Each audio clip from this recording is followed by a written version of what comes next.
নমস্কার দর্শক, আমি রোজিনা রয়েছি আপনাদের সঙ্গে। আপনাদেরকে জানিয়ে রাখতে চাইবো যে ওবিসি সার্টিফিকেট যারা 2010-এর পর পেয়েছেন আনুমানিক 5 লক্ষ, সেটা হাইকোর্টের ডিভিশন বেঞ্চের অর্ডারে ক্যান্সেল হলো। রীতিমতো দেখা যাচ্ছে তৎকালীন যিনি মন্ত্রী ছিলেন উপেন বিশ্বাস আমার সঙ্গে রয়েছেন, যার কথা আজকে মুখ্যমন্ত্রীও বলেছেন উপেন দা তখন ছিলেন, উপেন বিশ্বাস তখন ছিলেন, তিনি নাকি এটাকে ভালো করে খুঁটিয়ে সার্ভে করে তারপরেই এই আইনটা প্রণয়ন করা হয়েছিল। আমার সঙ্গে আছেন, উনি ভালো বলতে পারবেন, কথা বলবো। রীতিমতো দেখা যাচ্ছে রাজ্য সরকারের ক্ষেত্রে এটা একটা বড় সড় ধাক্কা, যা ডিভিশন বেঞ্চ অর্ডার দিয়েছেন, তবে মুখ্যমন্ত্রী বলেছেন এই রায় তিনি মানেন না। কিন্তু তৎকালীন তিনি যিনি মন্ত্রী ছিলেন উপেন বিশ্বাস আমার সঙ্গে রয়েছেন, কিভাবে দিয়েছিলেন, কি আইন ছিল, কিভাবে দেয়া গিয়েছিল, এই 5 লক্ষর ভবিষ্যৎ, আনুমানিক যদি 5 লক্ষ সার্টিফিকেট হয়, তাদের ভবিষ্যৎ এখন কোন জায়গায় দাঁড়িয়ে আছে, বা তারা আদৌ ওবিসি হতে পারবেন কিনা সেটা প্রশ্নচিহ্নের মুখে। কিন্তু কথা বলবো স্যারের সাথে, কিভাবে স্যার দিয়েছিলেন তখন যে আপনি সার্ভে করেছিলেন। না, আমি এবার বলি, দেখুন কি মহামান্য আদালত কি আদেশ দিয়েছেন সেটা আমরা এখনো পাইনি, এবং ওটা মানে এখনো আপলোড হয়নি। অর্থাৎ আমি প্রথম হচ্ছে ওই একটু আমার অসুবিধা হচ্ছে, এই যে আইনটা মানে আদেশটা আমার হাতে নেই, কিন্তু যা কাগজে এবং টেলিভিশনে ইত্যাদিতে যা শুনতে পাচ্ছি, আপনি বলছেন যে সব বাতিল হয়ে গেছে। তাহলে এবার একটু আমি ইতিহাস বলতে হবে। এবার বলি, যখন 2010 তখন কার শাসন ছিল? বুদ্ধ ভট্টাচার্যের শাসন ছিল। বুদ্ধ ভট্টাচার্য মহাশয় ইলেকশনের আগে উনিও চিন্তা করেছিলেন যে এই যে অনগ্রসর শ্রেণীর লোক আছে পশ্চিমবঙ্গে, তার মধ্যে সব সমাজের লোক অনগ্রসর আছে, সে হিন্দু হোক মুসলমান হোক, সবার আছে। অনেকে আবার বলতো যে উনি মুসলমানদের দেবেন বলে, রিজার্ভেশন দেবেন বলে এটা করেছেন। তাহলেও আমি বলবো কি, উনি প্রথম একটা কমিটি, মানে বেশ কিছু ইউনিভার্সিটি যে যারা প্রফেসর ইত্যাদি তাদের নিয়ে একটা কমিটি করেন, তারা কিছু সার্ভে করেন। তারপরে উনি আর কয়েকজন আরও যারা ওই ইউনিভার্সিটি লোক এবং আমাদের ডিপার্টমেন্টের কিছু অফিসারদের, তখন আমরা তো নেই তখন, মানে আমি 2010-এ কথা বলছি, তো বুদ্ধ ঔষধ, তারা তাকে কর্ণাটকে পাঠায়। তারা সেখানে কর্ণাটকেতেও তারা কিছুটা মানে তারা কিভাবে কি করেছে না করেছে সে সমস্ত কোনো করে নিয়ে আসে। তখন ওই সমস্ত করার পরে বুদ্ধ ভট্টাচার্যের যে ক্যাবিনেট, তারা সিদ্ধান্ত নেয়। সেই ক্যাবিনেটটা কি করে হয় আমি আগেও কয়েকবার বলেছি। ক্যাবিনেট করতে গেলে কি হয়, যিনি মন্ত্রী, ওই ডিপার্টমেন্টের যিনি মন্ত্রী, তিনি প্রথম কাগজটা তৈরি করে, তার ডিপার্টমেন্ট তৈরি করে, মানে তার নামে তো সেই তো সাইন করবে। তারপরে সেটা আইন ইত্যাদি বিভিন্ন বিভাগ, এমনকি কনস্টিটিউশন একটা বিভাগ আছে, করতে করতে সেটা যায় সিএম এর কাছে। তখন সিএম যখন অনুমোদন করে যে হ্যাঁ এটা ক্যাবিনেটে আনা যেতে পারে, তখন ফিরে আসলো আবার তার কাছে। তখন সে মানে আমার কাছে ফিরে আসলো। আমি তখন কি করলাম, আমি গেলাম ক্যাবিনেটে পাশ হলো। ওটা ক্যাবিনেটে পাশ হলেই তো হবে না, এবার এটা নিয়ে যেতে হবে বিধানসভাতে। আইন পাশ করে বিধানসভা। এইবার বিধানসভায় গেলাম, এবং বিধানসভায় গিয়ে আমি এই আইন তো না, মানে আমার যে বিল, আমি সেটা মুভ করলাম। করার পরে আমার যতদূর মনে পড়ে, এখন কতখানি তো মনে করা সম্ভবপর না, কিন্তু কোনো রকমের এর বিরোধিতা হলো না। কেননা আমি যখন সবাই তর্কাতর্কি হলো, তারপরে বললাম দেখুন এটা আগে হয়েছে এবং সিপিএম এর সময় এই হয়েছে, তো ফলে তখন আমার বিল পাস হয়ে গেল। এবং বিল পাস হয়ে যাওয়ার পরে কি করতে হয়, এইখানে কিন্তু আইন করা যায় না। বিল পাস হয়ে যাওয়ার পরে এটা গভর্নরের কাছে পাঠাতে হবে। গভর্নরের কাছে যাওয়ার পরে তার অনুমোদন, সেটা অ্যাসেন্ট বলে, যাই হোক অনুমোদন, বাংলা সোজা বাংলা।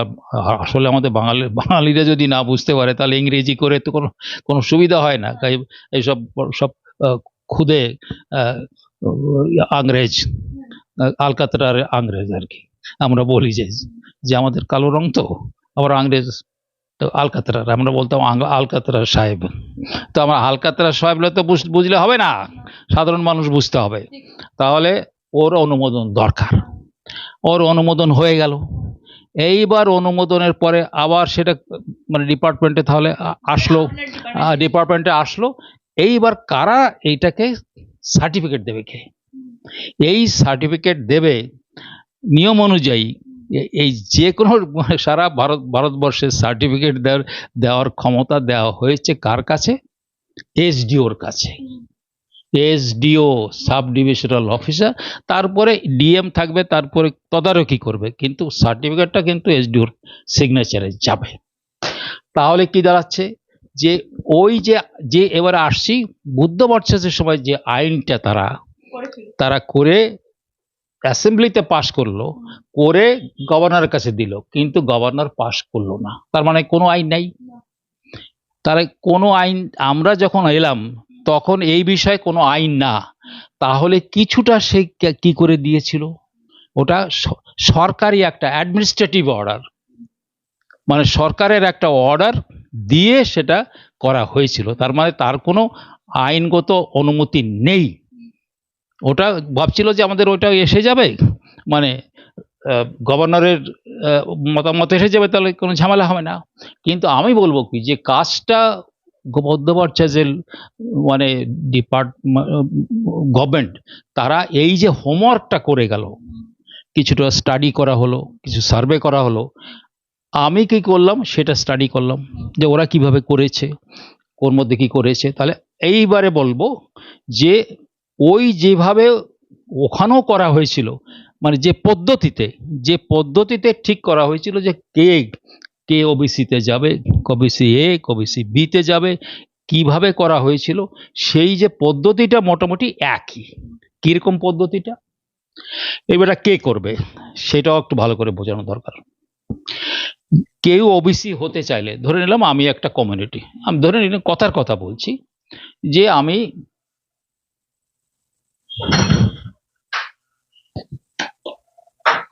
এটা হিন্দুদের মধ্যে ওবিসি আছে, ধরে নিলাম আমি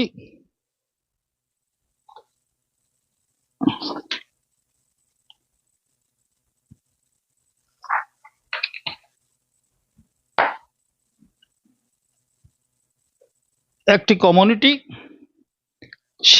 তারা মনে করলো যে আমি অনগ্রসর, তখন তাকে কি করতে হবে? বললেই কিন্তু গভর্নমেন্ট করতে পারবে না, কোনো ডিপার্টমেন্টও করতে পারবে না। তাকে যেতে হবে, আমাদের একটা ওবিসি কমিশন আছে, সেখানে একজন জাজ চেয়ারম্যান এবং আরো বিভিন্ন বিশেষজ্ঞরা, কেউ ইউনিভার্সিটি প্রফেসর অমুক তারা মেম্বার, সেই কমিশনে দরখাস্ত করতে হবে যে আমি অমুক কথা বলছি, আমি যে আমি এই একটা সমাজ এক্স ধরে নিলাম, সে যে কোনো মানে ধর্মের হোক, এক্স আমি একটা সমাজ, এবং এত লোক আমার পশ্চিমবঙ্গে আছে,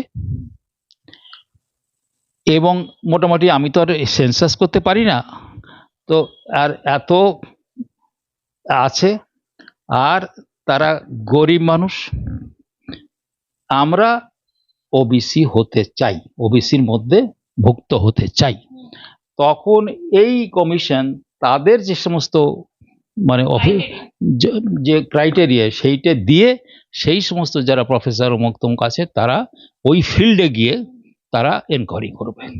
এনকোয়ারি করে টোরে দেখলে মনে করলো হ্যাঁ এরা তো ওবিসির মধ্যে আনা যায়, তাহলে এইবারে বললে তো তারা অ্যাডমিনিস্ট্রেটিভ কাজটা তো তারা করতে পারে না। তখন তারা কি করবে? তারা সোজাসুজি এই পশ্চিমবঙ্গ সরকারের এসসি এসটি ডিপার্টমেন্টের যে কালচারাল রিসার্চ ইনস্টিটিউট, তাকে বলে সিআরআই, এরকম প্রত্যেক কিন্তু সব রাজ্যের এই সিআরআইয়ের মতো অর্গানাইজেশন আছে, এবং পশ্চিমবঙ্গের যে সিআরআই আছে সেটা কিন্তু ভারতবর্ষে খুব তার নাম আছে, এবং তারা ভালো ভালো মানে করে এই কাজটা, মানে সার্ভে, তারা খুব ভালো সার্ভে করে। এবং ইনসিডেন্টালি আমি নিজে একজন অনেক কিছুই সব সবকিছু করা লোক, কিন্তু তার মধ্যে আর একটা ডিগ্রি আমার আছে, সেটা হচ্ছে কালচারাল অ্যানথ্রোপোলজি। এবং ভারতবর্ষে সবাই জানে যে আমি কালচারাল অ্যানথ্রোপোলজি, ও আমার আর একটা ডিপার্টমেন্ট। এবং নিজের কথা তো বলা লজ্জা লাগে, পশ্চিমবঙ্গে কেউ এশিয়াটিক সোসাইটির কালচারাল অ্যানথ্রোপোলজির উপরে কেউ মেডেল পায়নি, সোনার মেডেল আমি পেয়েছি। বাট সেটা আমি খুবই মানে কথায় কথায় বললাম, ওকে ক্ষমা করবেন আপনারা। তাহলে এইখানে গিয়ে এই কালচারাল রিসার্চ ইনস্টিটিউট তখন কি করবে, বললাম যে একটা ফর্মুলা ওরা বানিয়েছিল, মানে বুদ্ধ ভট্টাচার্য করেছিল, সেইটা ফলো করে এইবার তারা ওই যে যে যে কমিউনিটি যে যে হতে চায় তাদের সম্বন্ধে এইবার তারা গেল ফিল্ডে। তারা ফিল্ডে গিয়ে দেখলো কি তাদের তিনটে ক্রাইটেরিয়ান সেখানে, মানে তিনটে তাদের ভিত্তিতে তাদেরকে এই ওবিসিতে ঢোকানো যাবে কি যাবে না। এরা কিন্তু এখানে বলে দিয়েছে, এই ওবিসি কমিশন যখন বলবে তুমি কথাটা ফেলে দিতে পারবে না যে আমরা কিছু করতে পারবো না, তা না। এইবার সেখানে তিনটে জিনিস আছে, তার 30 মার্ক। একটা হচ্ছে তার সামাজিক অনগ্রসরতা থাকতে হবে, এই সামাজিক অনগ্রসরতা কি হয় আমি পরে বোঝাবো। তারপরে এডুকেশন মানে শিক্ষাগত অনগ্রসরতা, ইকোনমিক মানে তার আর্থিক অনগ্রসরতা। এই তিনটের মধ্যে 10 করে মার্ক হবে। এখন ধরে নিন এই যে পুরো যে আমাদের যে মানে সংবিধানের যে মানে কথা, যে যদি তুমি সোশ্যাল জাস্টিস মানে সামাজিক ন্যায় করতে হয়, তার মানে কি যে সমস্ত মানুষগুলো সেই সমাজের মধ্যেই হোক আর বাইরেই হোক তাদের কিছু মানে অস্পৃশ্যতাই বলতে পারেন কিছু, তাও তারা পিছিয়ে সামাজিক মানে কি তারা ধরুন একজন কায়স্থ লোক আর একজন নমশূদ্র, তাকে তারা ঘৃণা করে কিনা, এইরকম অবস্থা আছে কিনা, তাকে বলে সোশ্যাল ব্যাকওয়ার্ডনেস।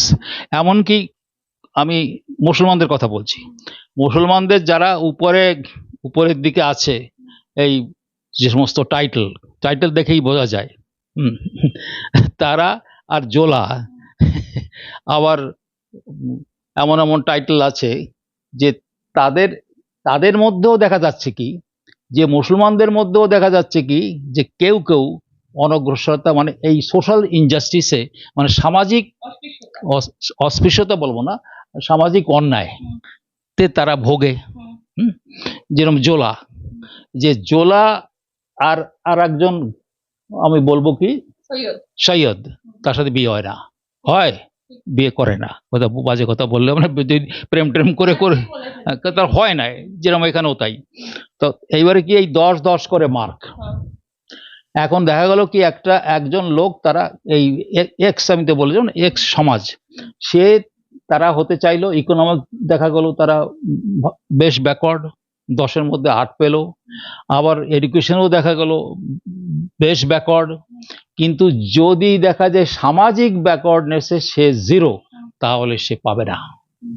তার মানে কি, যে সামাজিক, তার মানেটা কি, যে এই যে সংরক্ষণ কোনো ধর্মের ভিত্তিতে হচ্ছে না, অনগ্রসের ভিত্তিতে, এবং বিশেষ করে সামাজিক অনগ্রসরতা যদি না থাকে তাহলে তার এখানে জায়গা নেই। তাহলে আমি বুঝতে হবে কি, যে পদ্ধতিতে এইটা করা, এইবার কি আইনটা না মানে কিভাবে দিতে হবে, কি আইন তো আগে বলে দিয়েছি। এইবার কথা হচ্ছে যে এইটা করে তারা কার কাছে পাঠাবে, এবার ডিপার্টমেন্টে পাঠাবে। ডিপার্টমেন্ট গিয়ে তখন হচ্ছে হ্যাঁ ঠিক তোমরা যা বলেছো ঠিক তাই, তাহলে এবার এসডিও হচ্ছে সার্টিফিকেটটা দেবে। এই ডিপার্টমেন্ট কিন্তু সার্টিফিকেট দেয় না, সেক্রেটারিও দেয় না, কোনো মন্ত্রীও দেয় না, এটা একদম মানে এসডিও দেবে সার্টিফিকেট। তাহলে এসডিওকে এগুলো দেখতে হবে, না দেখে তুমি কথা নাই বার্তা নাই বলে দিলে হবে। প্রথম দেখতে হবে যে সেই ব্যাকওয়ার্ডনেসের মধ্যে মানে ওবিসির মধ্যে আছে কিনা। এই পদ্ধতিতে ওবিসি কমিশন থেকে সিআরআই থেকে ডিস্ট্রিক্ট মানে ডিপার্টমেন্ট থেকে সেখানে গিয়ে প্রথম ঠিক করতে হবে যে সেই ওবিসির মধ্যে আছে। এবার কাকে আমি সার্টিফিকেট দেবো, সার্টিফিকেট দেওয়ার একটা পদ্ধতি আছে। সেই সার্টিফিকেট দেবে হচ্ছে এসডিও।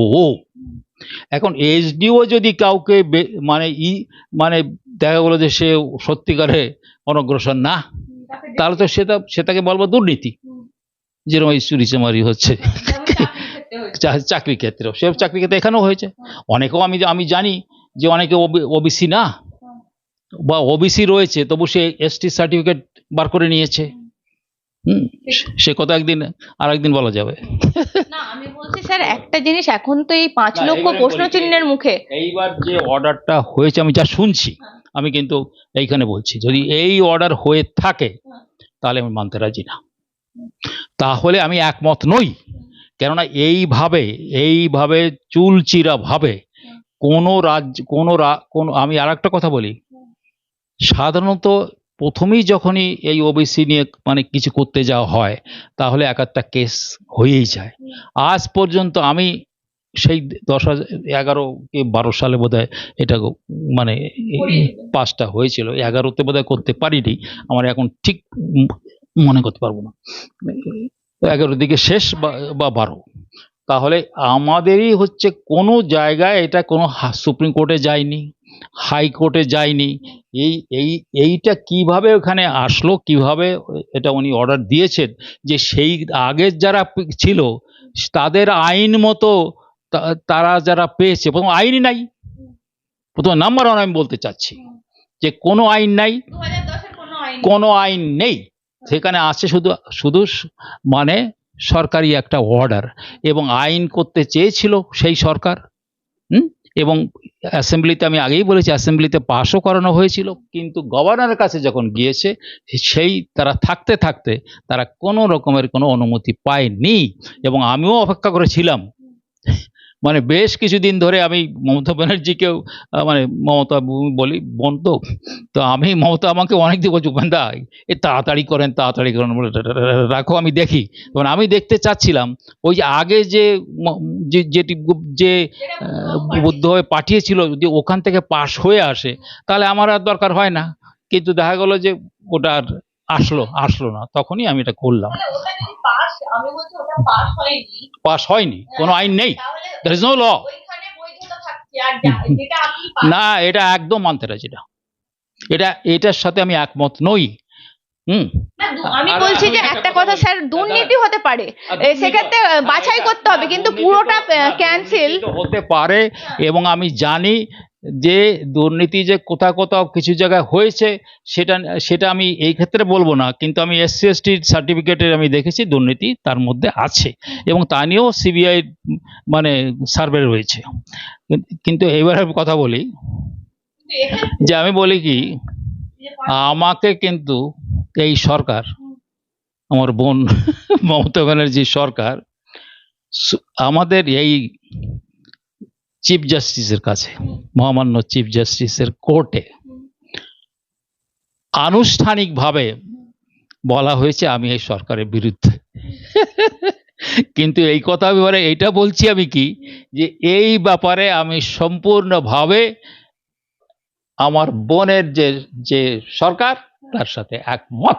একদম, এখনো ওনার একটা নিজস্ব লেখা বই আমি দেখাবো আপনাদেরকে, অনগ্রসর শ্রেণী, পশ্চিমবঙ্গের অনগ্রসর শ্রেণী, ডক্টর উপেন্দ্রনাথ বিশ্বাস, একদম বইটা হাতে নিয়ে স্যার স্পেসিফিক করে লিখে দিয়েছেন যে কারা কারা হতে পারে ওবিসি, কারা কারা হতে পারে না। সেক্ষেত্রে কিন্তু এই যে 5 লক্ষ আনুমানিক যাদের বলা হচ্ছে তাদের টোটালটা, আমি বলছি স্যার একটাই জিনিস আমি জিজ্ঞাসা করবো, এই ক্ষেত্রে মুসলিম সম্প্রদায়কে ওবিসি করে দেওয়া হয়েছে, সেক্ষেত্রে একটা বড় প্রশ্ন চিহ্ন হচ্ছে মুসলিমরা কি করে ওবিসি হতে পারলো, মমতা জোর করে ওবিসি করে দিয়েছে। আমি এই বিষয়ে প্রথম বলি যে দেখুন, না আমি হিন্দু না মুসলমান, কে বলেছিল?